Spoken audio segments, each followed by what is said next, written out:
But again, it's an honor to be here, and I'll turn it over to Jen. Thank you, Chairman LeBeau and Council. Thanks, Kevin. Good afternoon, everyone. And Chairman, we appreciate the invitation again to be here. It's a real privilege to be here in front of you all today, and thank you for your time.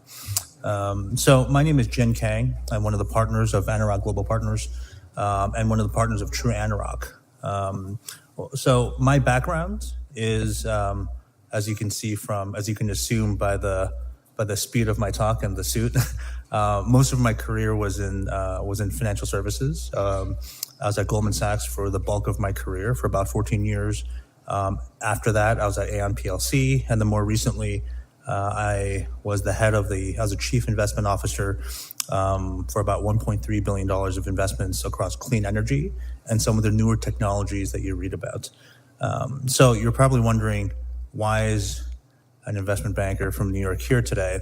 And the answer is really simple. For the past 11 months, we've been discussing with Kevin Killer here, as well as Twyla True, how we can best take advantage of the fact that as part of the COP26 conference in Poland with the United Nations, the entire world is committed to energy transition. And as part of that, the United States has specifically taken on the role of using the most powerful thing that we have outside the military, which is our money, in order to help fund and encourage energy transition. And energy transition means a lot of things. Generally, it doesn't just mean shutting down coal and putting solar panels and wind everywhere. It just means becoming more modern. The way we make energy and we use energy today, most of that technology is from the 20s, and that's 1920. And so as a result, it's been working fine, but one, it's not efficient enough. Two, it's not clean enough. And so the US government has passed something called the Infrastructure and Inflation Reduction Act. In that bill that was passed last year, some of the most generous benefits have been reserved for tribal nations. As part of the Justice 40 initiative by the Biden administration, they set aside more tax credits, more grants, more loan guarantees than in the history of the country. To give you a sense of how big the Inflation Reduction Act is, it is more than 2 times bigger than FDR's New Deal, right? That's how large this is. And the reason I stress how big it is, it's not just because it's a giant number, it's also to stress that it is highly unlikely that we will ever see a situation like this again in any of our lifetimes. It's highly unlikely. So what does $1.22 trillion do for us? And a big part of the reason that all this money has been allocated, it's not to force projects down the throats of industries and communities across the country. It's there to give incentives in order to make the transition independently. Converting to solar power and wind power and new technology, it's expensive. Usually, it takes more than 10 years to recoup your investment into things like this. And 10 years is far too long when there are other fiscal priorities for companies, industries, and communities such as this one. It's simply not going to be a good use of money, and there's no way anyone on this council will say, let's divert funds that we need badly this year for things that'll pay off in year 11, right? So what the IRA does is allocate money and incentives. So instead of 10 years, this gets paid off in about 3 years. And using the capital markets, meaning investors and lenders, we can set up these projects without any dollar contribution from Cheyenne River, and a technical cost of 0.00. So in our discussions with Chairman LeBeau, in discussing how these projects can work, we realized that there is one system that would be most fitting for Cheyenne River. That is what's called a self-generating system. Currently, how you get energy and electricity to every building and every house comes from power plants that are generated from quite far away. Now, what we are proposing is what's called a microgrid. A microgrid effectively lets you control where the electricity goes at any time. We want that microgrid to be powered by a combination of solar and wind energy. And you're all probably thinking, the wind doesn't blow all the time, the sun doesn't shine all the time. So how is it that we would be able to use that electricity properly? Is we would pair that with a battery system that would complement the system. So in other words, more solar and wind for a purpose, and batteries to make sure that energy is always there. And as a backup, you can always use how you get electricity today. The reason this works so well is if any one of you were not a tribal member and you lived off reservation, if you put solar or wind up as a power source, 30% of the cost would be given back to you by the federal government in tax credits. That's 30%. For tribal nations, as a part of the bonus program announced by Secretary Granholm last year, that 30% is now 70%. So that means if it's $1 million of cost, $700,000 comes back immediately the first fiscal year that the program is implemented. So our proposal is simple: a microgrid plus renewable energy plus batteries, and we would place that to the buildings in Cheyenne River that use the most energy. And so what does that mean actually?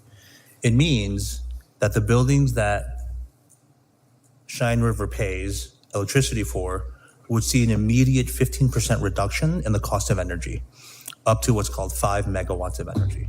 So it's an immediate reduction in the energy bills. The next part is, well, now that we jointly create this system that's making electricity, the electricity bills now go to this company that we would jointly own and operate. Cheyenne River would own 51%, we would own 49%. As you can imagine, we are putting up quite a bit of the money, but we see it all, this only works if it is owned and controlled by Cheyenne River. We are not here to say we want to lease your land, we'll build stuff on it, we take whatever we make, and you get some sort of lease payment. No, every dollar that's ever made of profit from this joint venture, 51 cents would go to Cheyenne River, 49 cents would come to us, right? So in other words, we're always incentivized to keep this going and running as efficiently as possible, growing it hopefully over the years. And, and the two things that your constituents would see is that as this grows, their electricity bills would go down. And for a number of your constituents, there would be a number of jobs that would be created in order to maintain and operate the facility. And these jobs are what I would say in most areas would be very, very price competitive jobs. The federal minimum standard to operate these facilities run at $29 an hour full time. And that is the minimum. As you get to management roles and things like that, it goes as high as $75 an hour. So they're pretty good paying jobs. And because they're federal standards, anywhere in the country, these are the standards. So the reason we're here today is to, one, answer any and all questions you may have about what it is that we're proposing. We believe that putting this system near the biggest uses of energy, which is the hospital center and the healthcare center here, that immediately will reduce your energy bills by 15% out of the bat. There is no tricks, no gimmies, no fine print. And the reason I can tell you it's definitely 15% is that we would write in an agreement. We would check to see what the energy bills are today. And every quarter, when the energy bills are come due, we would say, here's what you would have paid, and you're going to pay 15% less. And of course, as you can understand, instead of paying this amount to the electric company, you're now paying it to this new company that we would jointly operate. Right. So it is a self-sustaining system. These are the types of projects that are encouraged by the Inflation Reduction Act. And over the course between years 5 and 10 is when we would push really hard for training and career development in order for, by the end of year 10, hopefully, on an operating basis, we would fully step away and the Cheyenne River Tribe would have the expertise to run these systems. Right? You'll probably use consultants along the way. So the total cost of the system is somewhere between $17 and $22.5 million. 25% of that will be raised by investors. 75% of it will be raised through debt, not from a bank, but from infrastructure investors around the world. We are raising a $150 million facility in order to do a number of these projects together. And so, again, the cost to the tribe is zero. We're not asking for any collateral. If this goes terribly and the worst case scenario ever happens, there will be no liabilities to Cheyenne River, period. And you could see on legal documents, you can use your outside counsel to verify that Cheyenne River has no collateral put up. There's no legal liabilities in any place. We would just miss out on some of these revenue streams and the opportunity for a lower cost. Okay? And the last thing I'll finish with here is saying that a microgrid does one more thing.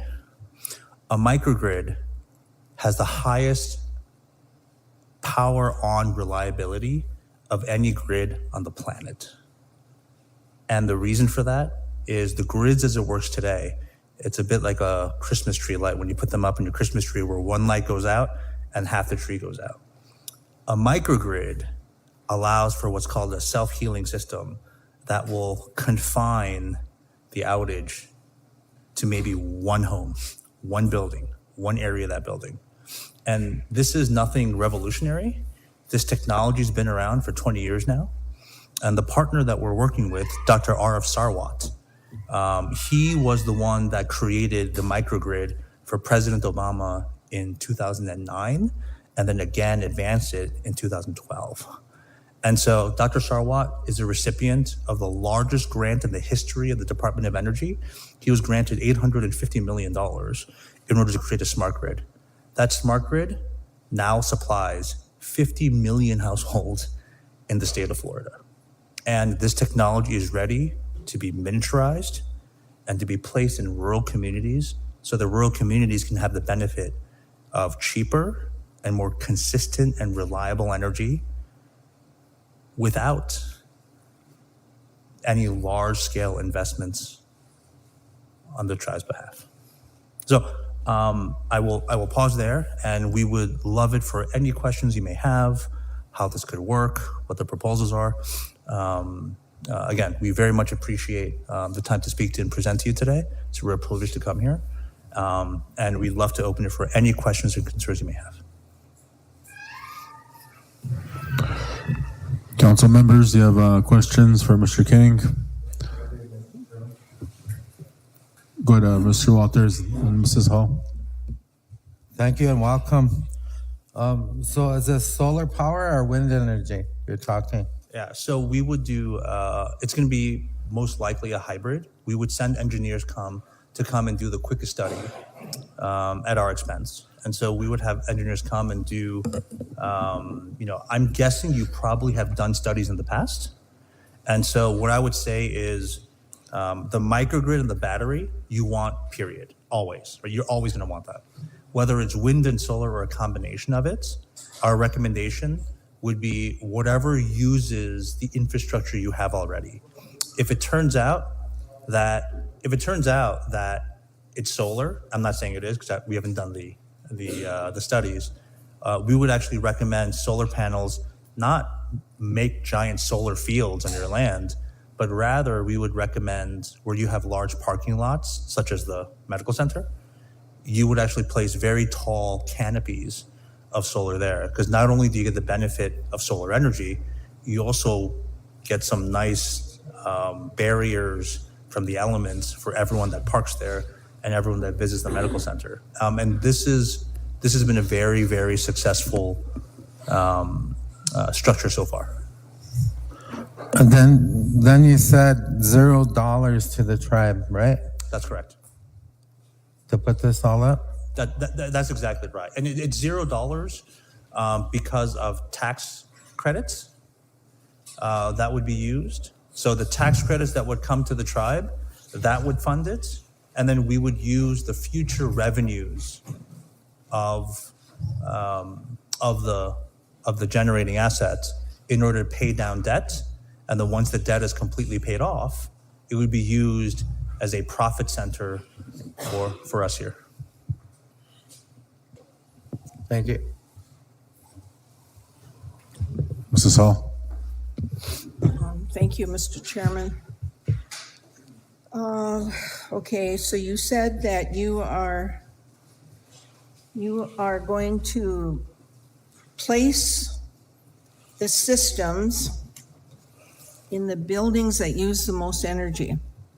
And you mentioned our healthcare center, which is IHS for the most part. I guess the question that I'd like to have you answer is this how are you going to transmit that energy, the hybrid energy? Yeah. So you're asking a power line question, right? And Yes. so there are two things. So there is a cap on that 70% investment tax credit, which is a record, as you can imagine. There's a cap. It's a 5 megawatt cap. And so we want to use every bit of that 5 megawatts because that's the biggest benefit to the tribe. And so 5 megawatts is a lot, but it's not enough to start powering half the buildings in Cheyenne River. It simply isn't. My guess is you would probably need somewhere between 50 and 60 megawatts to power the entirety of Eagle View. That's my guess. Well, we won't know until engineers come. The reason I said that we should locate it with the areas that you have the largest energy bills is that it allows you to set up all 5 megawatts in a tightly controlled place. And the microgrid allows you to use existing power lines. And the difference is the existing power lines are leased from your energy company, and we place sensors and transmitters on each of the power lines that go into the buildings, and that is what allows the readings to happen. So the reason we want to put it into one place with a lot of energy use is that for the first 5 megawatts, we want to be as clean and easy as possible. And then in the future, as revenues start accumulating into this new company, we would want to jointly discuss with you all how we would set aside, my assumption is that we would set aside probably 20% of the profits every year in order to have that accumulate in order to invest in expansion of the project to more and more buildings. But in the beginning, 5 megawatts will probably do 1-2 buildings at the most. At most.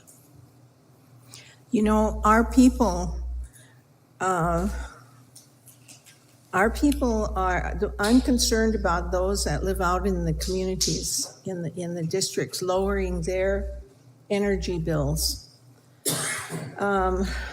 You know, because the reality is some of them get their electricity turned off because they don't have jobs. They don't have a way to, of course, to pay for their energy costs. Sure.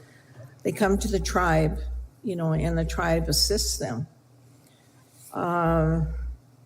So my concern is, you know, I know in the Economic Development Committee, we're looking at solar panels for each house. Sure. Another company that we've talked to has said that they would be they would be willing to install those, train our people to install and maintain those solar panels. Yeah. And that way we won't, we'd have that built into the community. We wouldn't have to be calling consultants in Right. to repair those panels, et cetera. We would have the capacity, train capacity here. Now, what you're proposing, are you going to just do this? You're talking about 1 or 2 buildings. Is this going to be like a pilot? Is that what you're looking at? To see if it's really going to work Oh, no. here? Oh, sorry. I didn't clear. This is not a pilot in any way. This system has been working for the past 9 years with auditable records in Florida showing what happens in every condition. And over those 9 years, the number of hurricanes that have passed through and flooded the areas. So I'll put it this way. The real pilot that was established, and by the way, there have been 9 of these set up so far by our partner, Dr. Sarwat. What's a little ironic is the one he set up in Florida, it's just west of the Miami airport. It's set up for 165 mile an hour winds, but the rest of the buildings are only set up for 135 mile an hour winds. So those systems are more resilient than the buildings that use them. So to be clear, it's not a pilot, but it's modular. In other words, if we want to grow it in the future, then it's expandable. It's just Legos, and they're designed to be expandable over and over. I'll give you an example. The batteries that are required in order, so solar energy and wind energy go like this. It's all over the place all the time, and the reason solar for homes, I mean, it helps sometimes, it doesn't, is because when the sun stops shining, energy stops generating, and a simple solar system without a battery that's attached to it, it won't smooth out the energy, right? The batteries that work in the system, they were designed by Dr. Sarwat to be the exact size of a cargo container that fits in the back of a tractor trailer. And so to expand it, just one more tractor trailer comes, sets up a new battery, and expansion of systems. Now, Councilwoman, your question about the solar, your residential solar program for folks that live a little farther out, I think that the idea of training folks to install and maintain those rooftop solar systems, I find that extremely commendable. It's a well-known fact that rooftop solar has one problem. The cost of putting the solar panels on top of the roofs is usually more expensive than the panels themselves and to maintain. It's why roofing's so expensive. And so I think that what we're proposing here won't directly help the neediest in your community directly. However, you could always set aside some of the profits that this will generate, because all the electricity bills that you pay today in those buildings, the more we can offset, the better, because those dollars, which are pretty big bills, hundreds of thousands of dollars a year, those bills are now going to come as revenue sources for this new entity. And you could take some of the profits that we'll share, and you could use that to supplement some of the energy bills of some of the neediest in your community. But how this is designed, it's very difficult to extend it out into 1 or 2 homes that might be, let's say, 10 miles out, 20 miles out. This won't solve that, to be clear. Not directly, at least. Not directly. And the last point I'd follow up here is the reason that this solution works so well is that this technology has been around for a while. The problem is that in most rural communities, except those with tribal reservations, you have rural communities, but you don't have any community density to have enough electricity use to pay for it, right? In Eagle Butte, you do. In other tribal nations with large gaming centers, you do, as you can imagine. And without that, a lot of people that have invested in solar and wind, I want to be very, very honest here, they've lost unbelievable sums of money. And the reason they've lost so much money and they haven't been to get anywhere is their idea was to build giant solar and wind projects connected to the grid and sell the electricity back to the companies. Unfortunately, there are two problems wrong with that. One, it takes 30 months to get connected. And two, those electric companies get to set whatever price they want for you to sell it back to them. One of the most egregious is in Louisiana, where the net effective rate is 12.5 cents a kilowatt hour. It's pretty expensive. If you sell them solar energy, they will buy it from you for 1.7 cents a kilowatt hour. And there's nothing you can do about it because you already put up the money, you invested. You can't sell that stuff, right? You can't dig it out of the ground and sell it somewhere else. You are stuck, and the electric companies know that you're stuck, and you will end up pretty much a lot of effort and time and development to just help them, to be honest. You will keep almost none of it. And using the same analogy I used before, a large wind or solar facility in Louisiana to sell to Clico or Entergy, I said before, it takes about 10 years to get your money back. In those rates, it will take 43 years to get your money back in those projects. I hope I answered your question. I know there was a slight tangent there about solar developments. Ms. Lee? Thank you, Chairman LeBeau, and greetings to both of you. I met Kevin years ago when we were working on Get Out the Native Vote way back when, and then he was the OST president and one of our state legislatures, senators. So it's good to see him here today, and Mr. Kane also. It's nice to meet you. Currently, I chair the Economic Development Committee, the EDC committee, and we have an NDA. We're working on a solar farm, and we have one entity we have an NDA with, and another one has reached out to us that is owned by a member of the White Earth Ojibwa tribe. And when they found out some of us were going to be at Res last month, and we met there, and we're working on an NDA right now with them, and they can fully fund our solar farm. So that's a big plus for us. And then there's a third one with a third one that the committee wanted me to check with and have them present to us, via Zoom. And this sounds like a good project. Also, one of my questions when Mr. Kane was speaking was you mentioned the canopies. Now, here, with the wind farm, one of the reasons I believe the wind farm would be so successful here is because we have some of the highest winds in the country. We've done the studies throughout the years, and the wind is very high here. And in fact, we've been told that years from now, we won't be here then, that it's going to be so windy here in the Great Plains area that anybody that lives here will have to live underground because the wind is going to be so strong. And that's years from now, but I do believe that they're strong now. But with the canopies, with our high winds and with the solar, like the canopies, how high would those canopies be? I was wondering because I was thinking of the wind right away. Yeah, great question. And so it depends on the engineering, but they typically the lowest point is usually about 25 feet high, about 25 feet high. And again, they withstand winds in the mid 150s, 160s. And the reason we like the canopies is that there's two reasons. One, you already have the parking lots. The work was done. You've paid for them. The asphalt was laid. All that was already done, right? So it's already there.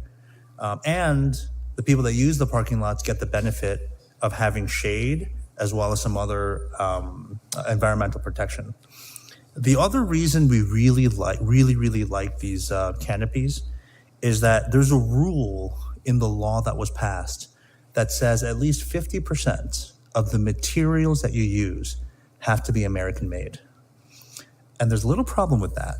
The solar panels today, the companies don't want to tell anyone where they got all their pieces from, because by sharing that, that is the equivalent of telling everyone exactly how much profit you're making on each panel. So these companies don't want to share it. So the other reason the canopies are so wonderful is that the cost of the canopies, not a coincidence, is going to be just over 50% or higher of the total equipment made. And we can control exactly where the materials of the canopies come from.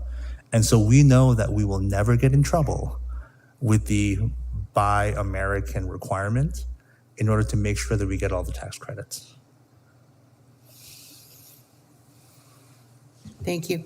I would like to see this go to your proposal. Are you submitting a proposal today, Kevin? So or- we will have one in writing. We will have a term sheet and project proposal in writing that will be shared. And we're happy to go back and forth with any questions you may have. Oh, I'm sorry. And that I completely forgot. There is one important piece I did not mention. I'm sure some of you are saying, oh, here we go, the secret. There is a bit of a time cap on these projects. Our view, and we have quite a bit of sources in Washington, is the funding for these projects. So if you go on the website, you take a look at Department of Energy solar project, Department of Transportation project, whatever. You'll see the end date for these projects is 2028, 2030, 2035. It's important to note that those dates are completely irrelevant. The reason they're irrelevant is that these projects, while they are designed to go that far, they only go that far if there is funding for the projects. If there is a change in administration this November on Election Day, what I can guarantee you is that some of these programs are going to be changed. And I want to share one statistic with you. In 2018, the Loan Program Office at the Department of Energy set aside $2 billion of loan guarantees for tribal nation projects, $2 billion. Of that $2 billion, zero was used by any tribal nation in the United States, zero. And so naturally, in 2022, what would happen is they took that $2 billion and they funded it even more. Now there are $20 billion of loan guarantees that are only eligible by tribal nations. Until today, $20 billion are still available. This has not gone unnoticed by Republicans in the House and in the Senate, and Jigar Shah, who is the head of the Loan Program Office in the DOE. If you check YouTube for Jigar Shah, Department of Energy, and Senator Hawley, it is let's just say the senator knows what he's doing when it comes to televised hearings in the Senate committee. So November 15th is the date that our firm has set aside. It is the most conservative date, meaning it's the earliest date, to make sure that neither we nor any of our tribal partners waste any time. Our advisors tell us that we'll probably have a little bit more leeway, because if the Republican administration takes over the White House, it takes about a year to fire everybody, hire new people, and change all the rules. It takes about a year. But during that time, for us to get approved would be probably unlikely. And there's one other issue that I've been hearing that I never thought about. It's not a legal one or a technical one, but it's a human issue. If you work at the Department of Energy under the Biden administration and you know the Trump administration is going to win, you are going to be looking for a job immediately.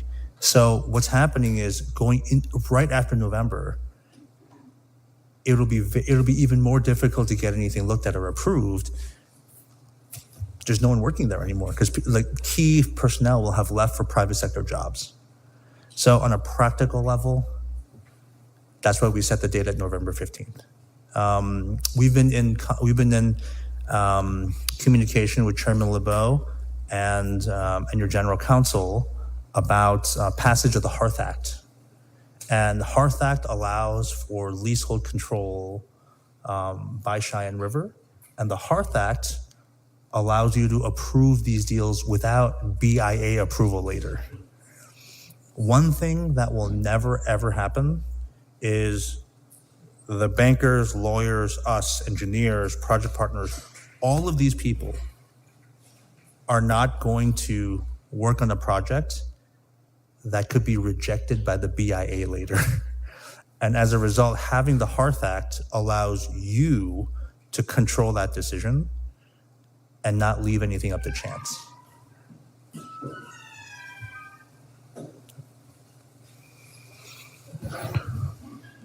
Any more questions for our guests, Mr. Moran and Ms. Hall?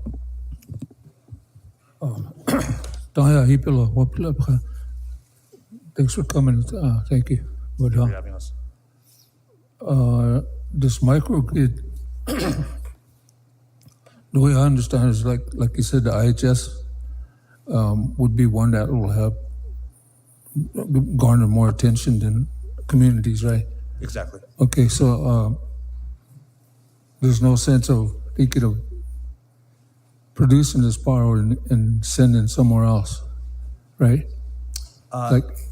Right. No, you don't. The reason, I mean, in theory, if the system was large enough and it was developed enough, yeah. you could. But on a practical level, early on, when we just have 5 megawatts, Okay. The greatest benefit, you wouldn't want to send it away because you want you all to have your energy bills reduced the most and then earn the most revenue and profit. Right. So in the beginning, you don't want to. But at some point, could it grow so big that you have a surplus? That's possible, Okay. yes. Yeah. Yeah. We had the studies done about this and whatnot, and to do that, there's problems there too. Getting it out on power lines, pancaking and whatnot. Exactly. But the question I had was, there's more Grand Electric that powers everybody here, getting the power, the dam down by Pier. Would there be a clash there between you and them legally? You know, the other things too is they have the power lines, and he said Sure. we could use an existing one, Sure. and they own that. So that was my question. Yeah, the legal so part of it. It's a great question, right? Because it's a natural question, because if we're going to take the energy bills and use it to fund things, we're taking it from someone else's revenue, right? And the answer is legally, and in every example that I've done so far, having the microgrid and using this energy to reduce your energy consumption from your electric company, it is the equivalent of all of you conserving energy all the time. No more lights, no more television. It's the same thing. It's behind the meter. All your electric co-op will see is a large reduction in your electricity usage. That's all that happens. There is no difference between this project happening and you buying a bunch of AA batteries, coming in here and using it to power everything, and you buying less electricity from the grid. Now, it'll cost you a fortune in AA batteries, but there is no difference between that because it's behind the meter. So there is no difference. Now, co-opting electricity lines and leasing them, if you want to expand quite a ways, that's something a little bit different. Now, I would say they can always refuse. In most cases, they won't refuse because you have to pay them to lease, right? The lines are there anyway. Whether they're used or not, they have to pay to maintain them. They installed them a long time ago, et cetera. In most cases, they won't. But in the cases where they don't want that to happen, this is why it's important to have cities, like town centers, like Eagle Butte has, because we would co-locate electricity lines if necessary. And because in roughly a square mile, you can cover so much, it would probably cost about $1.5 million in order to replicate it for a concentrated area. Now, unfortunately, this also is the same reason that the Councilwoman's earlier question about some of the most vulnerable that live far off from Eagle Butte, it's the same reason why this wouldn't be able to help them directly. Yeah. And Councilman, just to jump in, one of the things that we learned, I think, from the broadband, because we got a lot of broadband resources for Pine Ridge. And to be honest, and I think a lot of tribes experience this, is that we got taken to the cleaners because we weren't prepared for that negotiation piece, that you're bringing up, and that conflict, because, we had to go through that with Golden West and all this kind of stuff. But I think lesson learned from that is making sure that we have the best people in the room. And I can guarantee you that Jen and his people on his team have some of the best negotiators, especially around energy, available.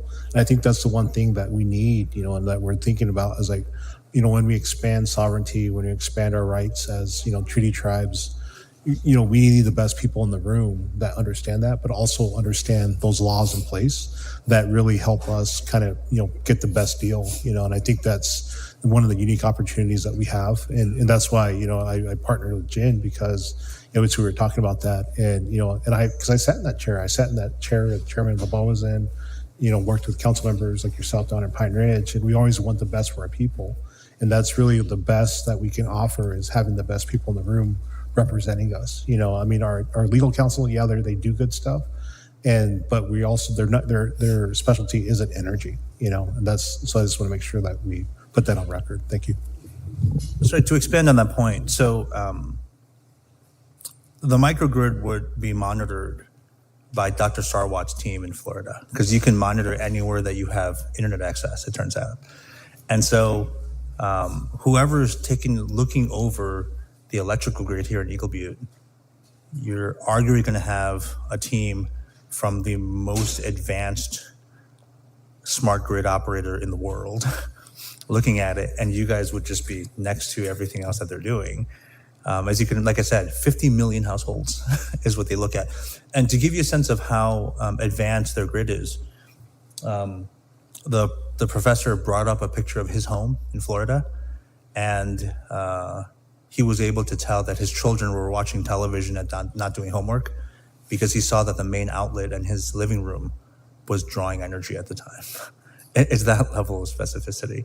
And Kevin's point earlier about bringing the best of the world here, the lawyers that we're going to use to draft the legal documentation, to be very candid, these are folks that they're all in New York, they're on 6th Avenue. They charge $1,500 an hour to start, teams of 5. The engineers that we use, and they're on demand here, New York, Abu Dhabi, Riyadh, and then our team, we financed, in the partners' collective careers, we've done something like $72 billion worth of transactions.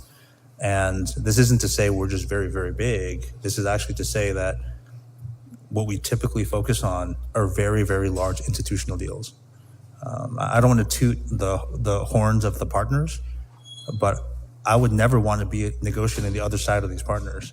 And how this is structured, we negotiate for you, because every step of the way, we don't make 49 cents unless you make 51 cents every step of the way. There is no legal exemption from that. It is exactly how it's structured. And so this is a journey we go through together in order to build these assets. Now, who are we negotiating against? It's the federal government to extract as many dollars from the IRA as possible. That's part one. And then we're going to pummel our vendors and suppliers for pricing and supply chain to make sure that we never have any issues with maintenance or construction that come in. And so you want scale, you want,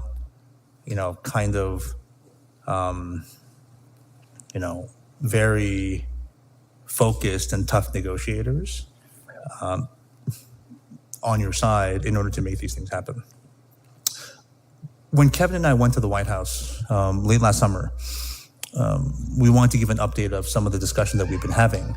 And the White House asked us, give us some feedback as to why no one's been doing any deals using the $20 billion of loan guarantees that we set aside.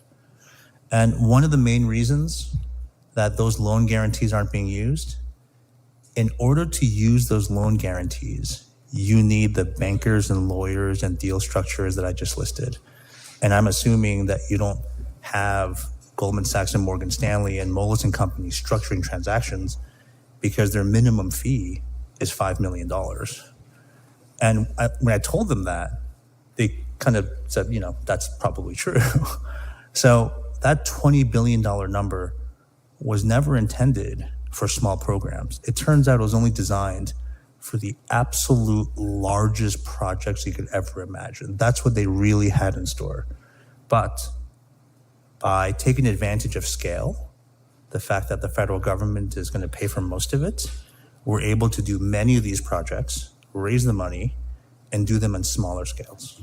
And that's the real thing that we unlocked here by being able to do so many of these smaller microgrid projects. Mrs. Hall. I have two questions. One is investors, and the other is tax credits. So investors, this tribe has gone on record not to do business with KXL, I think it is, and because of the threat to our drinking water supply. So I would hope that they would not be one of your investors for this project. Up front, let you know about that so that you don't seek them as investors. KXL, Enbridge. Kevin has a long list of people we're not allowed to ever call for the rest of our lives. Okay. He reminds us of that list. But one thing I will tell you is that this isn't a one-time conversation. This is a constant conversation. We would share that investor list with you, who they are, why they're investing, and there's an old phrase in capital raising, in the capital raising industry, is that you raise as much as you can from the highest quality investors you can have. So we want to have investors that are aligned with what we're trying to do and everyone here. And we want investors where if we want to grow this modularly, more Lego blocks, that they have the capacity to do so in the future, right? And there's going to be a no-go list. And if you have a longer no-go list, we're happy to take that. Okay, then the next one is tax credits. What kind of tax credits are you? Sure. You said that you would be going after those, or that would be part of your compensation. Not our compensation, no. Our compensation comes from two places only. One is there's a 4.75% fee that we take for our expenses in developing the projects. But we don't take those tax credits and take them ourselves. And that's the important part here. We use every dollar of those tax credits to pay down the debt of the project. So in other words, is everyone in the council familiar with direct pay and elective pay? I think so. Great. So as part of the Inflation Reduction Act, and by the way, and this point I'm making here, the reason I'm very excited to share this with you is this extends beyond energy projects. As you know, investment tax credits weren't really things that tribes can use in the past or nonprofits because you didn't have any federal tax liability, right? And so what would happen is in the past, a lot of developers and project folks will come in and they would say, I want the tax credits, right? Here's the thing. The tax credits from the deals that you've done in the past in Indian country, they were cheaper in the market than other types of tax credits because everyone knew that you had no use for them. It has now changed as part of the Inflation Reduction Act.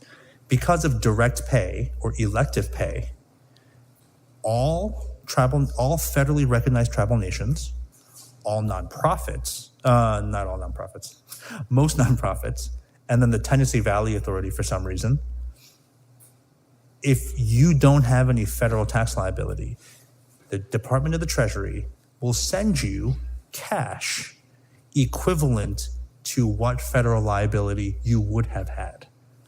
And so that means that cash gets taken and that pays down the debt immediately, which allows for the facility to generate income faster.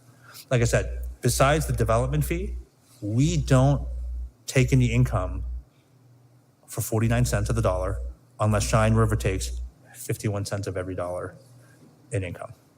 There are no exceptions to that.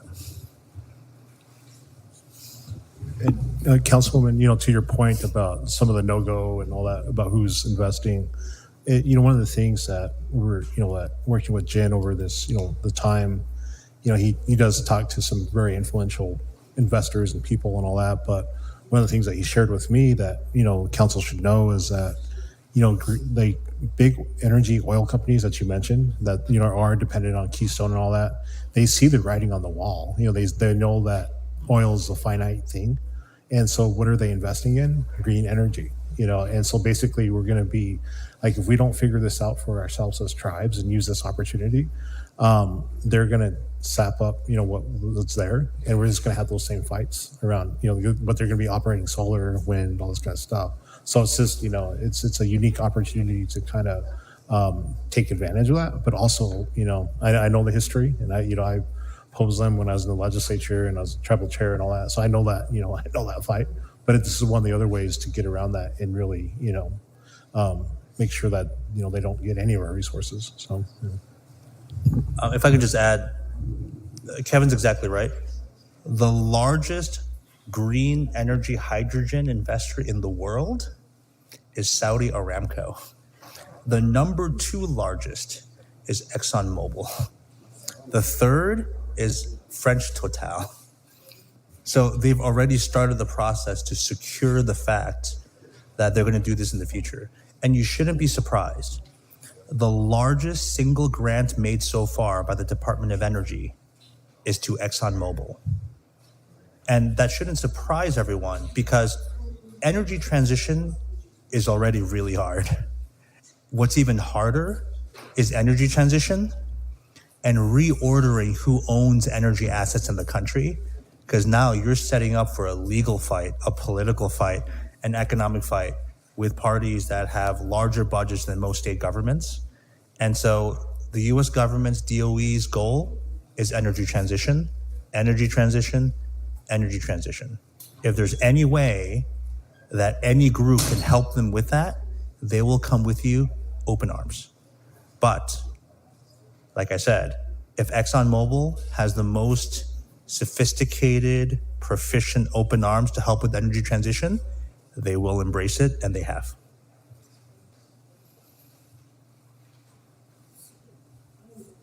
I just wanted to end with, I wish we would have had this conversation about 20, 30 years ago, because I think we're kind of, as a nation, I hate to say this, but I think we're too late.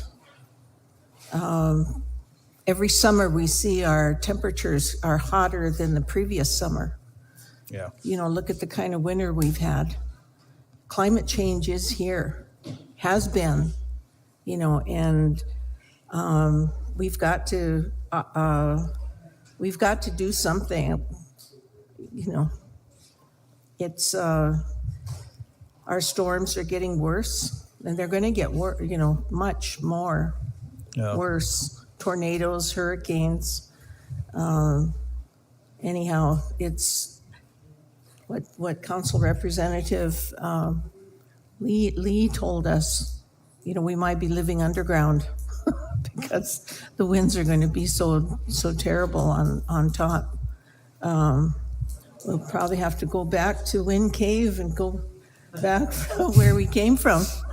Thank you. Unfortunately, in the Paris Accord of COP26, we set carbon emission goals. COP29, it wasn't even mentioned because we knew by COP27 that we were going to miss it. We knew by COP28 that we were going to miss it by a bigger margin than we thought in COP27. And so instead of hitting the goals, it's do all you can as much as you can because people have already moved on. A former colleague of mine that now works for the Bundesbank in Berlin said to me that unfortunately, and he's an economist, you think I'm dry as like a banker? I know like no jokes, right? He knows even fewer jokes, a German banker, right? And so he told me, again, he has no feelings as a human being. He said, Jin, the worst thing that could have happened for the climate is Ukraine and Gaza, because it's taking people's eyes away from decreasing carbon, right? And it also shows how this man has some problems and he has a one-track mind, but it shows how these things, through no fault of anyone's, Ukraine, you could blame someone, is there's only so many things the planet can focus on at one time.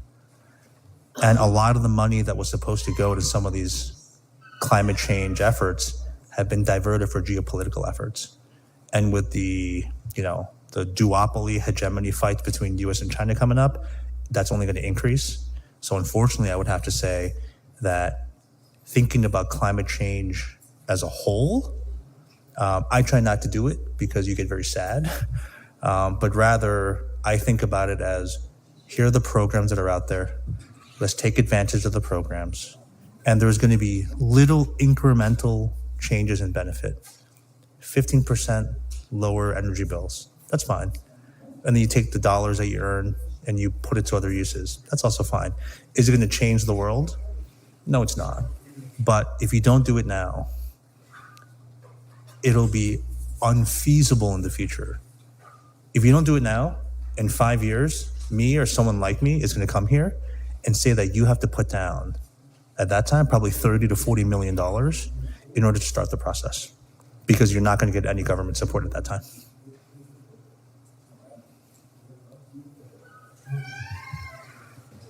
Mr. Underwoods.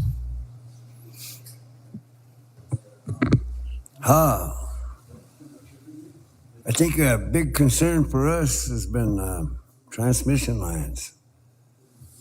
And just heard a report on power from the prairie concept. But that was like 14 billion altogether.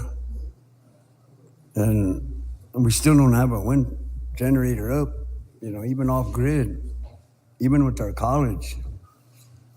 So I think it would really look good for our people to look at off-grid energy, but also these bigger, the wind farm, that power, Ochete Sakoin Power Authority wants to get off the ground and hasn't yet, is because of the transmission lines. We're seeing towers go up west of us, east of us, and we're still sitting here told like maybe 7 years from now, So I don't know if this country is going to really look at renewable energies. Because when you have a candidate saying, drill, baby, drill, that's kind of hurts our ears. But Yeah. I'm kind of interested in this wind-solar hybrid. But I was talking to a NASA engineer one time at an economic development summit years ago. And I asked him a question. And the next day he said, and this was about batteries, because he was working with the International Space Station, how to develop a battery, out of space. He said, NASA has a battery right now that would last the lifetime of a car. The technology's there. And he said, what are you going to do with all those batteries in the warehouse? Kind of questions for tit and tat, but the technology to me is there. It's just the willpower. But maybe some, like on the operating and maintenance, you have a example of the microgrid, the operating and maintenance of it, and even you mentioned electric companies, and I'm really hopefully encouraging maybe all the tribes here in South Dakota to look at electric cooperatives and developing our own, because USDA has they have a lot of programs, USDA, and one of them is Real Utility Service. So the same monies that these electric cooperatives get here, we can get as a tribe. as a government, we can get that same monies. And listening to you talk about the $2 billion that was there, and none of the tribes went after it. I mean, it's still sitting there. So energy and the wind and solar, they'll be still here, you know, but how would you gear for climate change? We had a tornado hit here, high winds. It knocked down like 120-something poles over here. Yeah. And I think on the east end, they actually went underground with their transmission line. But again, if you look at an EMP or if you look at a solar flare that hit us and it That was big. Yeah. tripped the transmission, then you need to cover it in lead, like a Faraday cage, to repel the EMP. Is that kind of stuff that your engineers look at? Or is anybody looking at, you know? And when you give us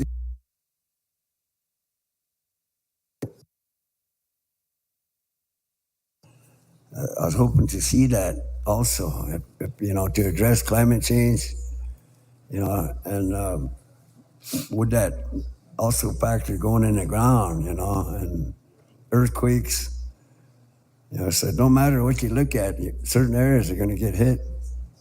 And just like right now, certain areas are getting hurt with earthquakes, and seem like the quickest way is over the, you know, putting that line up of communication, you know, it's the easiest way. But if you have it underground, that contingency there, and the batteries, the technology's there. How come?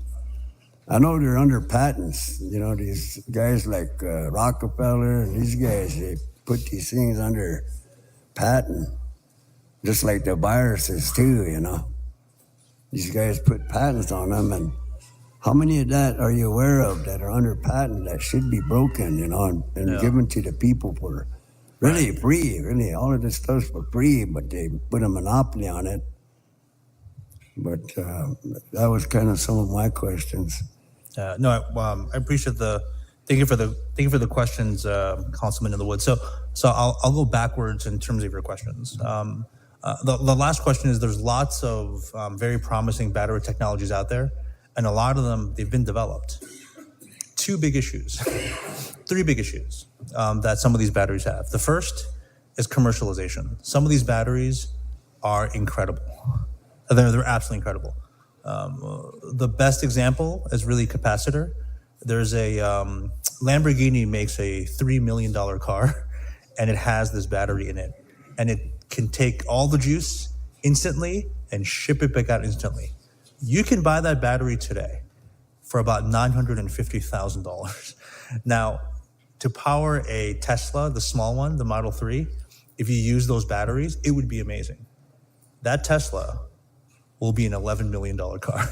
So it's not there. Even though the technology exists and we have the know-how to do it, to make it viable to make and sell at a profit, that's really challenging. Some of these battery technologies out there, that's one.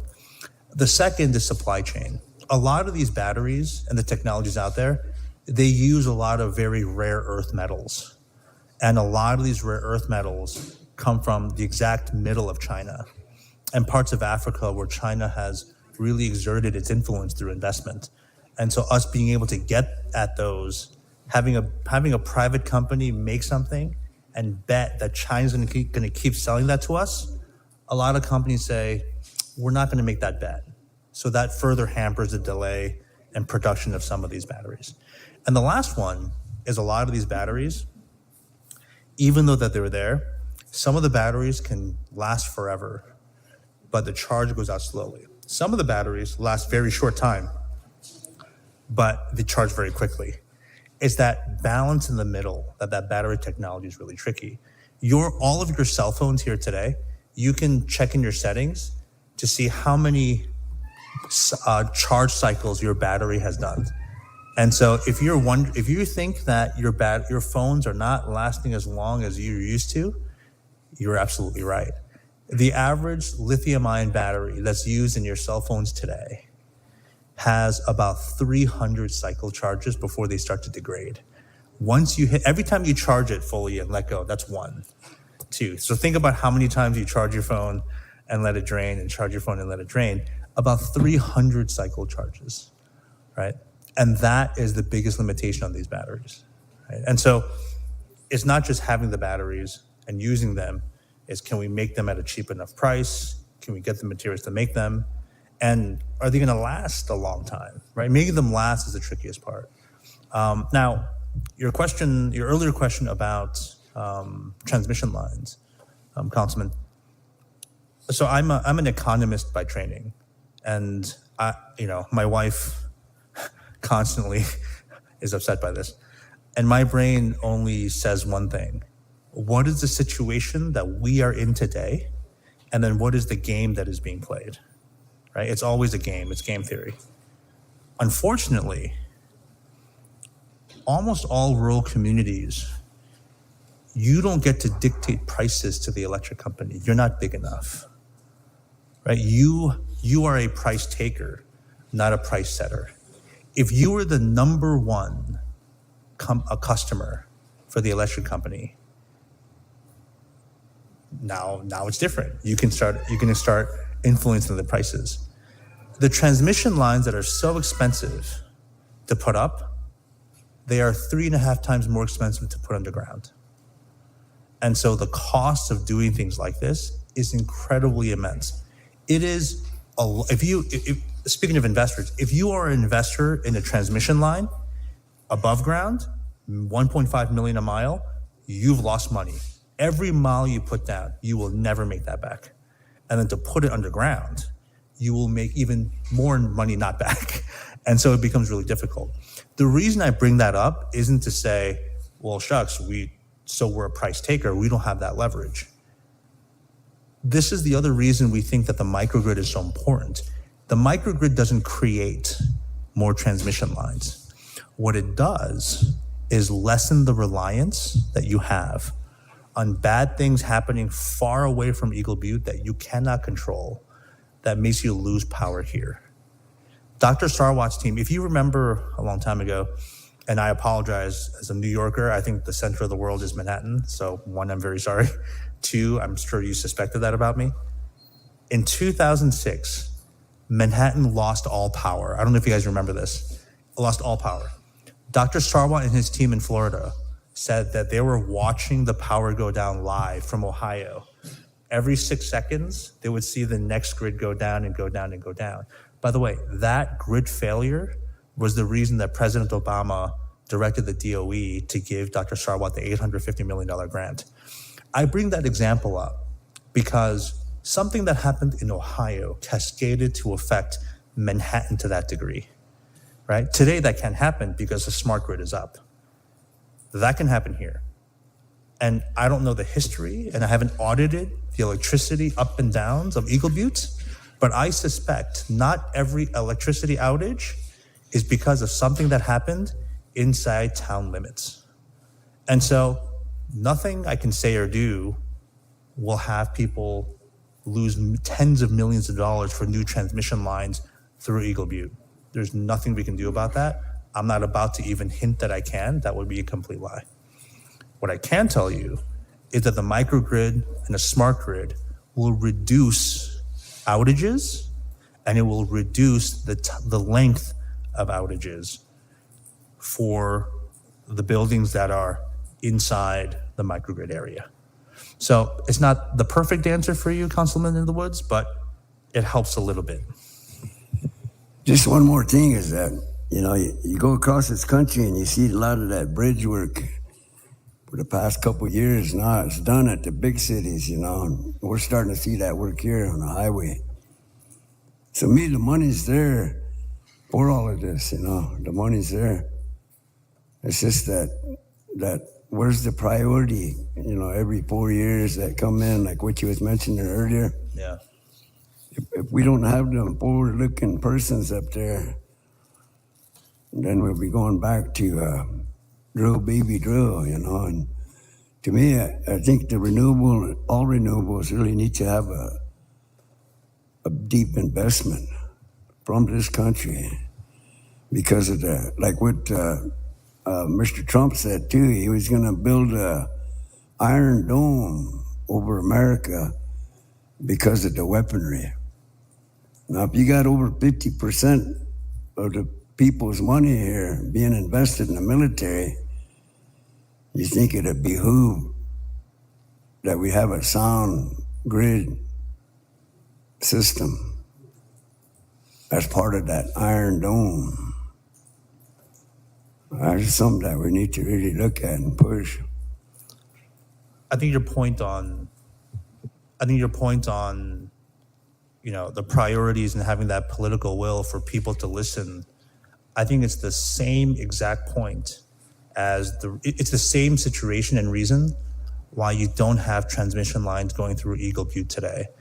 Because the people that are in DC, all their priorities, it's going to be hard for them to say, Eagle Butte is where I'm going to give my priorities in DC.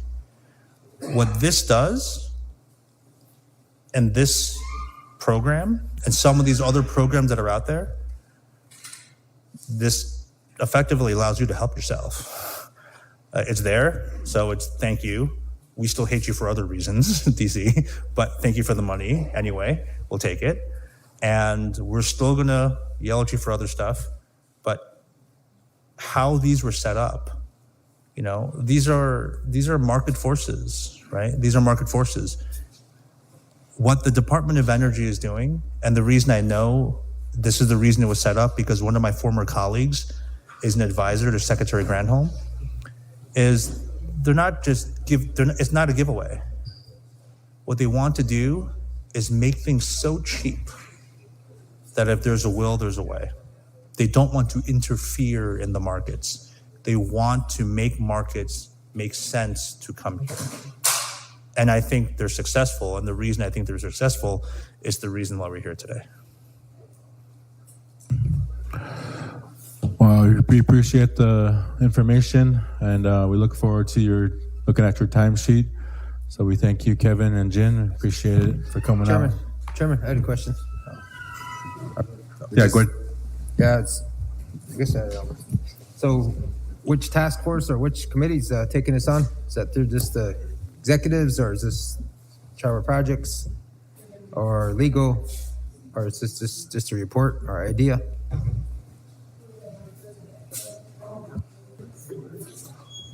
There's been no assignment to any one committee, so the next step would be to get the term sheet, and then we'd share that with council. Okay, and so I think the $20 billion, I know some of my colleagues ain't really interested, but the $20 billion that's sitting there that's been reported here to Tribal Council, and I thank Jim King and Kevin Killer for coming with this. And to me, I think we need to invest in something like this. $20 billion sitting there, they're reporting to us that's been sitting there. No tribes have been trying to work with any of this.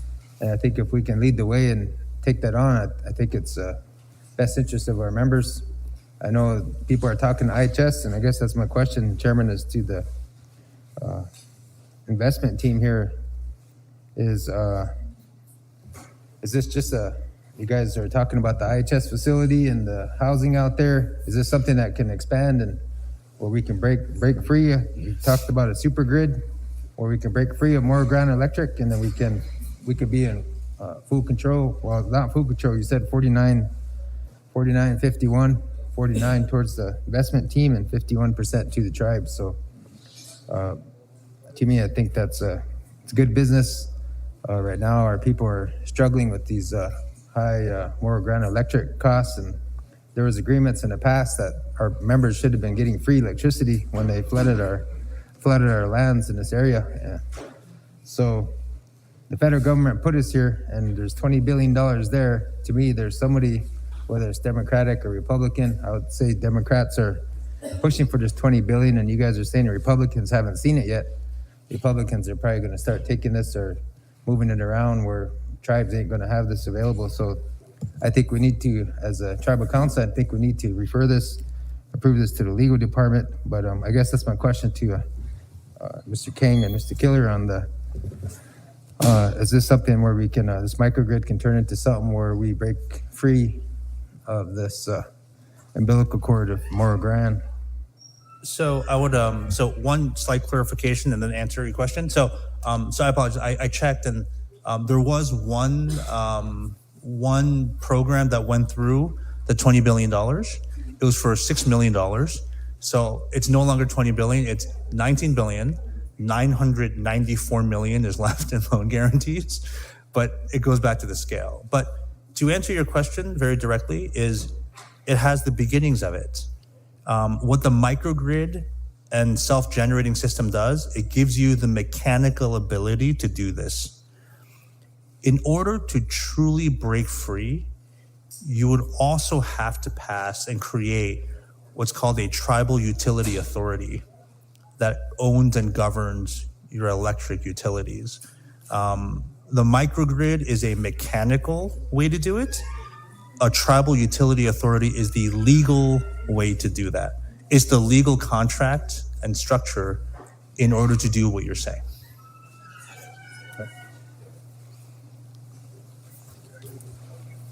I hope that answers your question. Yes, and what's the soonest that this can happen? I mean, I know we're taking baby steps with this microgrid, but what's the soonest that this can happen where we start alleviating those high electricity bills? You know, we can take some of that down. Can't remember the percentage you said. Morro Grande would start losing a little bit of revenue, a little bit, but they won't lose it fully. When can this happen?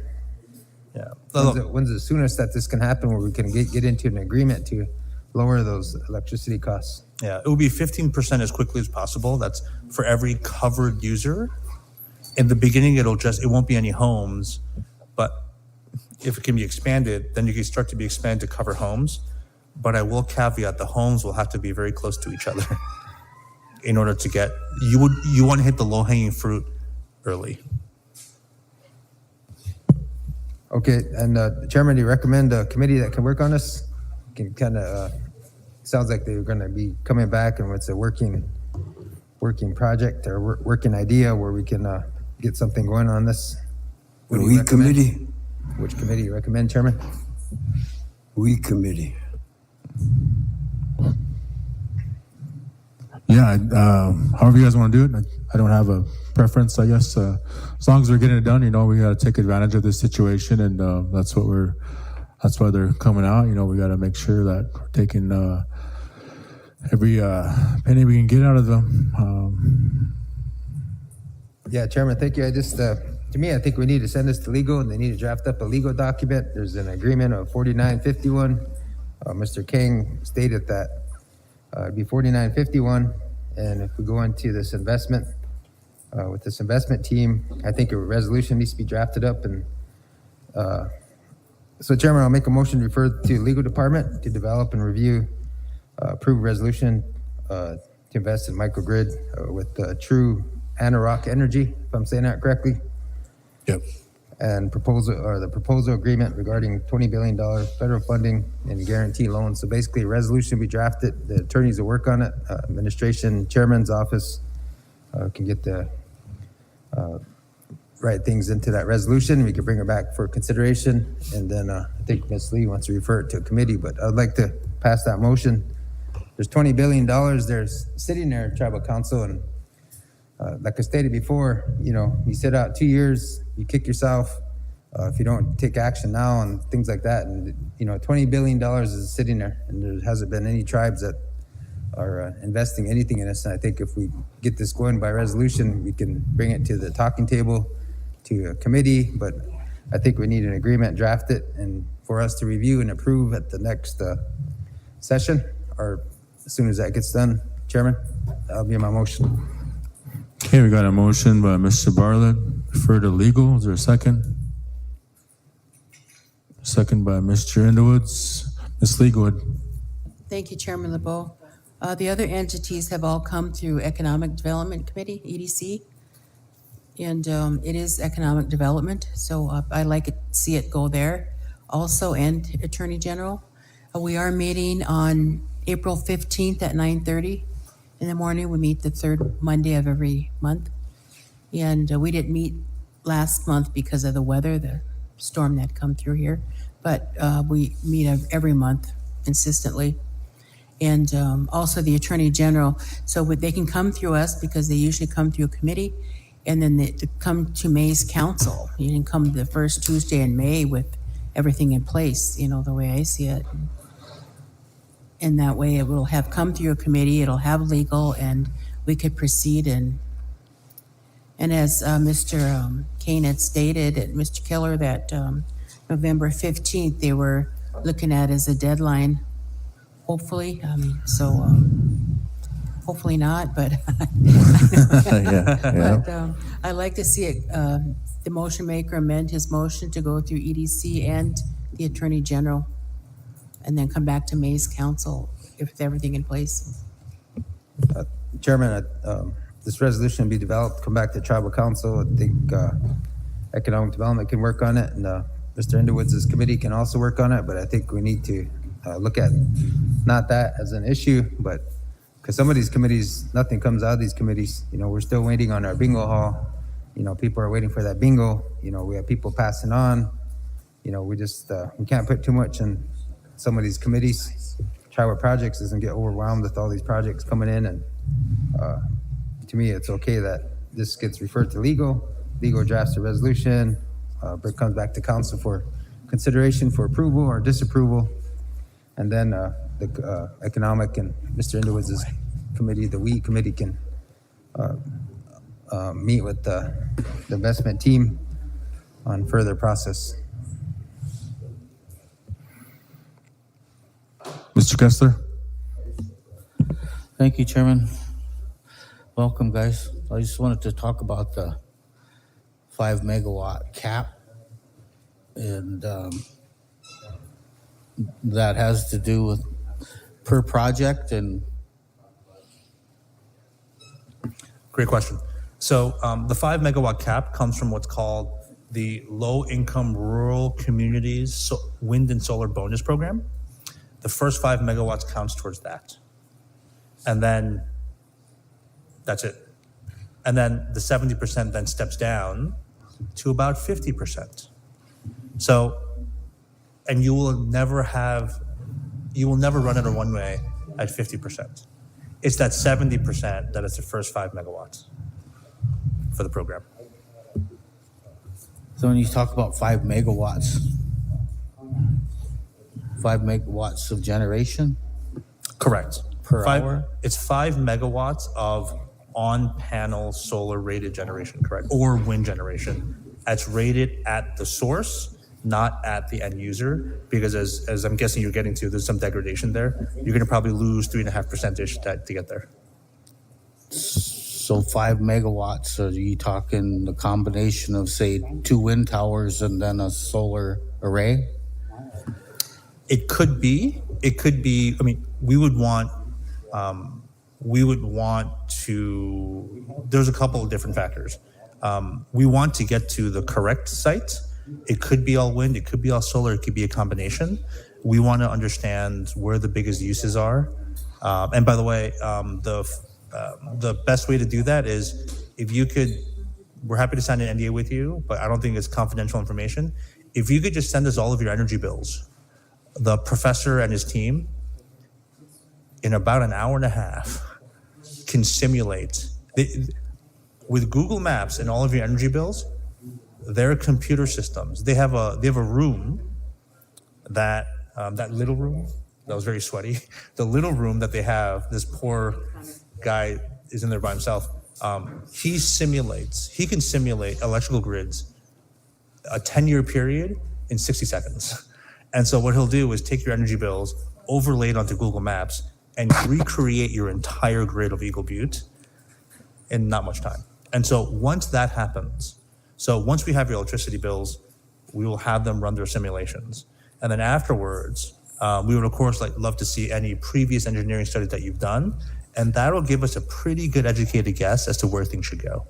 But it may be the most cost-effective to do all solar. I don't know, and I don't want my wants to give you the answer. I want, the 2 PhD award-winning DOE professor to answer that question. So So any way we look at it, we're capped at generating 5 megawatts. Oh no, you start at 5, and that's where the 70% is, the greatest benefits. After that, you step down to 50. Okay. And if for some reason you're no longer a tribe or you want to do this outside, not affiliated with the tribe, then you go down to 30. 30 happens to any place in the United States. 50 happens on all tribal lands. That 70 is, I've never seen anything like it. 70. That's only, again, the first 5. But it doesn't stop you from doing gigawatts if you want. But cost of production would dictate that, right? Yeah, and so the financial model makes it much more difficult to pay back, and the cost stays the same. The tax credits go down. Because the tax credits go down, people that lend to projects such as these see it as a higher risk. So now the interest rate connected with the loan goes higher, and some won't do it at all because it's too risky. And then you compound these things together. What these big investors want, and by big investors, I'm talking about Macquarie out of Australia. We're talking about, Brentwood investors out in Canada, CCP, the Canadian Pension Board out in Canada. These are funds where they have about, on average, they have about $200 to $400 billion each to invest. And they want to do deals that look very, very clean. We call them vanilla as possible. Not too much hair on it, just simple. When you take away the 70%, it gets a little harder. If you ever take away the 50, boy, it gets real hard. When you take away 50 and you're at 30, it's no longer economically feasible to get paid back in 10 years. That's the reason, if you want to see something very sad, Google abandoned solar projects, abandoned wind projects, and you see these half-built things all over the country. And every time you see one of those, assume somebody lost $20 to $40 million.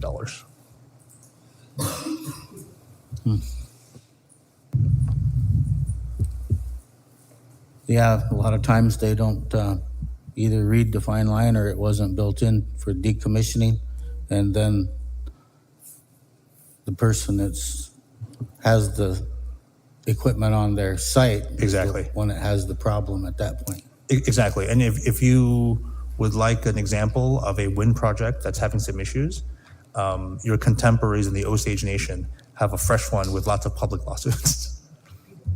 And nothing has happened yet, right? So, Thank you. thank you. Mrs. Hall? Mr. Chairman, thank you. I'd like to ask the floor for one of my constituents, Joe White Ice. He has a couple of questions. Yeah, you can just hold the mic or sit down or whatever. Okay. Thank you, Chairman and Council Representatives. So I just had a few questions. For the record, can you state your name and the company you work for again? Yeah, it's Jin Kang.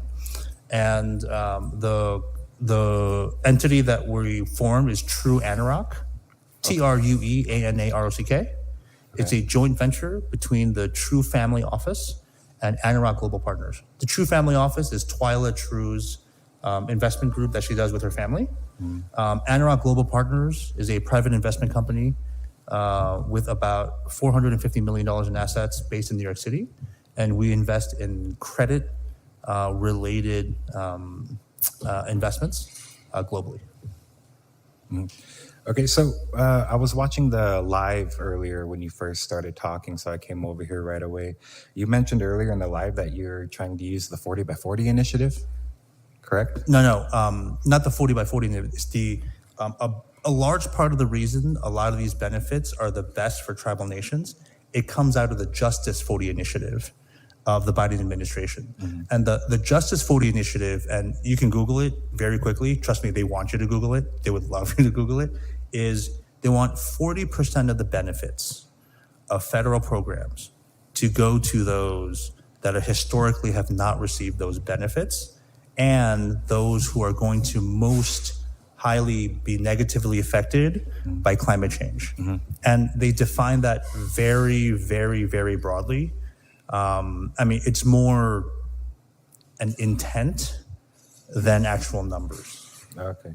So what you presented to our tribe here, you promised us 51% ownership of whatever you're trying to introduce, and you wanted to keep 49%. Is this linked to the cap and trade program, or is it linked to carbon markets? Great question.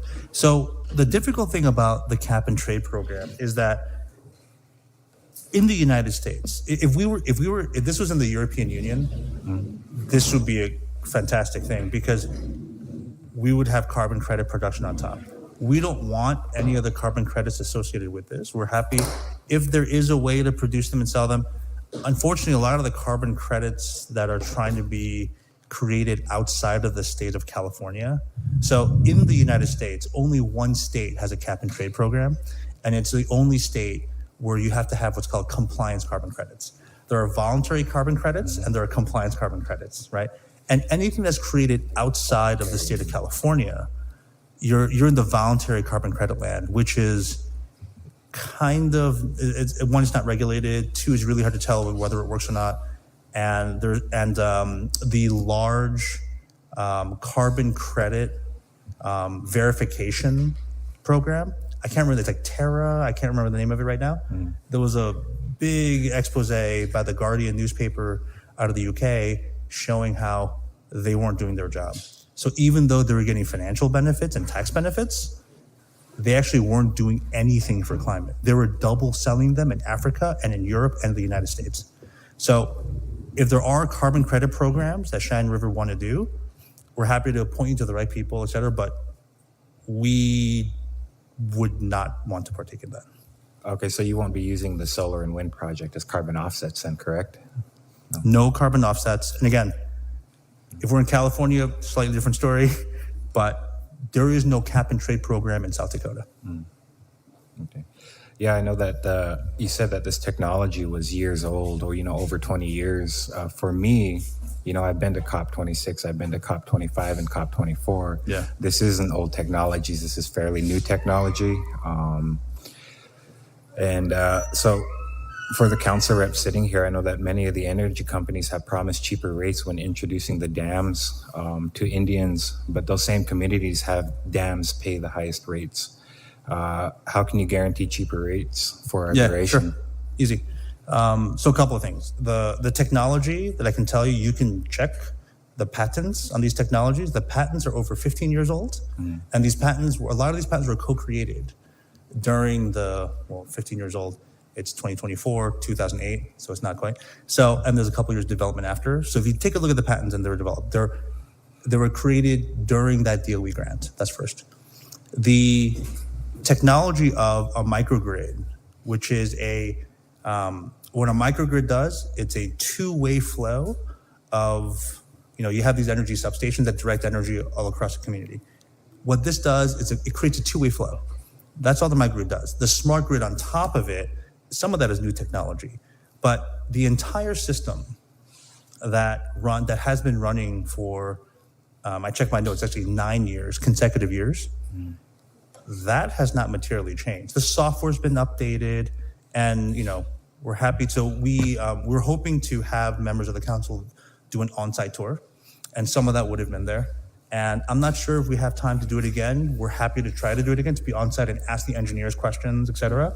But that system has been going for just under a decade, with every single issue logged, and I've seen the audit log. And the biggest issue was that the diesel backup generator wasn't maintained enough because the grid didn't go down for 6 years. So they stopped maintaining the diesel generator because you got to start it up, you got to run it, et cetera, et cetera. So that wasn't done. And to answer your other question, so one, maybe some of the technology is newer, but this is not new, and maybe the miniaturization is a little newer. I think the battery system that could fit in a tractor trailer, I think that's a little better because it used to be much bigger. You do the oversized loads to move it. But again, at least 9.5 years old as the system stands exactly today. To answer your question about the guaranteed rates, at the end of the day, we are using, so there's, in finance, there's CapEx and OpEx. There's capital expenditures and operating expenditures. Operating expenditures, the government will not help us, and they have no intent. All the benefits of the federal government are for capital expenditure, for CapEx.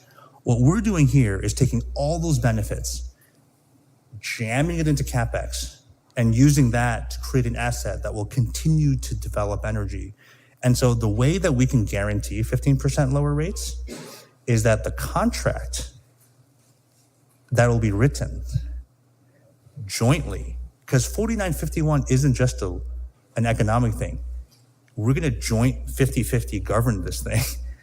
The contract is going to say the published rate by the local utility per the use is X cents a kilowatt hour plus a demand surcharge, right? And you guys all see your energy bills.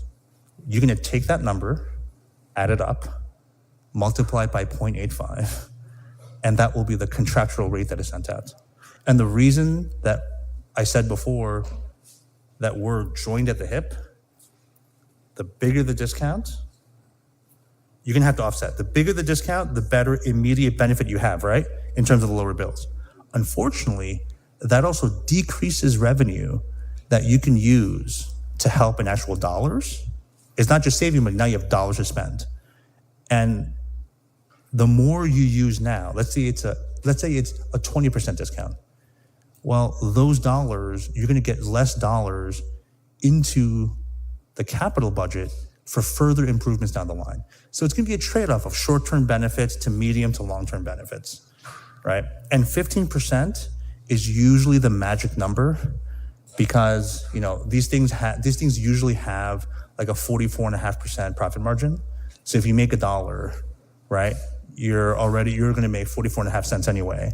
And if we split 51.49, and you can do the math, it's exactly what each party would get. But I'm gonna push very hard to say we shouldn't take all that, right? We should each leave a bunch back for future investment in the long term. So that's how we can guarantee it, because the only way that we wouldn't be able to uphold the 15% is if this council or the board of governors that you would elect from this council, you would have to refuse it yourself, and we would have to agree with it in order for it to be not 15%. You would have to do it yourself. Yeah, so I have a couple more questions, and then I'll be done here. But will any of this energy that is created be shipped off the reservation lands? I mean, I think when you were coming here, there was a question earlier before. Yeah, that becomes very, very tricky. There's two reasons that's not going to happen. One, the 5 megawatt cap that we're going to work with in the beginning, it's not even close to the full needs of Eagle Butte. It's just going to be a very small slice, even after you expand multiple times. And that's part one. Part two is you don't want to sell this off the grid. You don't want to sell this energy, right?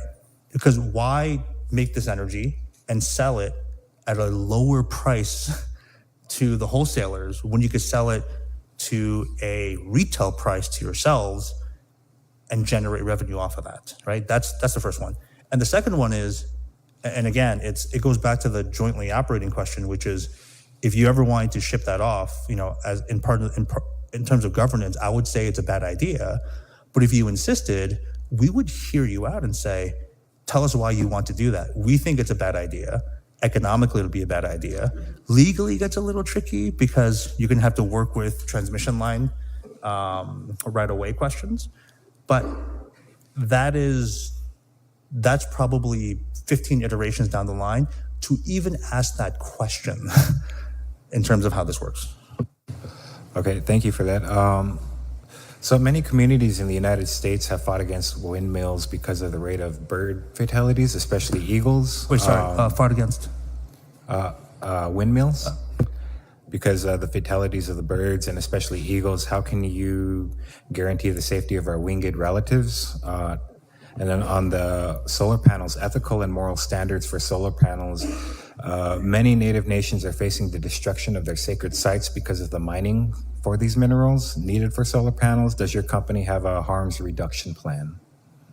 Yeah. So two things. One, I know there's wind studies done here before, and like I said, we would jointly decide. We would provide the economic and engineering solutions, and then there's going to be an overlay of questions such as the animal welfare question that you just asked. And by the way, that's not the only question that will come up. There may be other questions that have not been noted before that this council may want to really weigh heavily to go to a less economic route or to a route that will frustrate our engineers and we'll have to find a workaround. That's part one. And there is a process to make sure that all these questions are heard as a group. This is not a unilateral decision-making by any stretch. And there's a process to here's our recommendation. And then we're gonna get feedback. And then we'll say, what about this next proposal? And then this group, along with us, will jointly say, this is the way we wanna go. In terms of the solar panel manufacturing, it is very, very difficult to know where these panels come from and where the exact components come from. And the reason I say that is to be economically viable, we're not going to use SunPower panels. I think SunPower is the company that's you may be referring to in terms of where they get their specific rare earth minerals in order for some of these panels. The panels that we will almost certainly be getting from are a combination of Chinese, Taiwanese, and Indian panels that have passed the engineering minimum. The reason for the canopies for solar is, and again, I think we covered this while you were in transit, is that there is a minimum component requirement that has to be from the United States. Almost all solar panel manufacturers will not give up where their components came from, because to give that information is tantamount to telling everyone exactly what their profit margins are and exactly who supplies them with every little bit. There aren't that many pieces out there. So if they tell them where they got it from, what country, that's enough for everyone to reverse engineer exactly what they do. So to answer your question on an arms reduction plan, we don't have one. We don't know where the pieces come from. We know they're not American, because any American panel right now, it's very, very difficult from a CapEx basis in order to justify the cost. And by the way, if you say, no, we want higher cost, we'll make less money, it'll take us longer to pay it off, we want to use American pieces, we'd love to hear that feedback. We will then prepare the information and the data so that we can have an informed conversation around whether that makes sense or whether it doesn't make sense. And again, there's no unilateral decision making. This is a joint venture here. I hope that helps. So I guess what we could basically say is that you want to use our tribe and our sovereignty to tap into this money to get richer. For council, I just want you to know that this is blood money coming from big polluters that the world governments have pulled together and put in a big pot of money to give to all these countries around the world. These big polluters have caused the deaths of human rights defenders. These big polluters have caused the deaths of environmental rights defenders. I myself have been jailed here on Cheyenne River and off Cheyenne River, protecting our people from the big polluters and this type of money. So if this does get approved, I just want to let you know this is all blood money. Hechatu. Thank you, Mr. Ruedas. Okay, council, we got a motion and a second to refer to the legal department. All in favor, raise your hand. 1, 2, 3, 4, 5. 5 yes, opposed. 6, motion fails. Chairman. 6 no. 5 yes, 6 no, motion fails. Mrs. Lee? Thank you, Chairman LeBeau. I'd like to make a motion to refer to the Economic Development Committee and the Legal Department.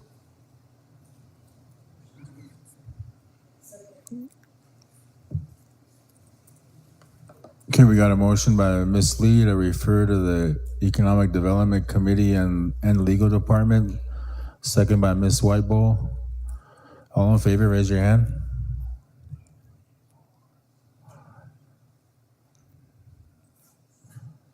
That 5 yes. Put it back up. All in favor, raise your hand. 1, 2, 3, 4, 5. 5, 6 yes. Opposed?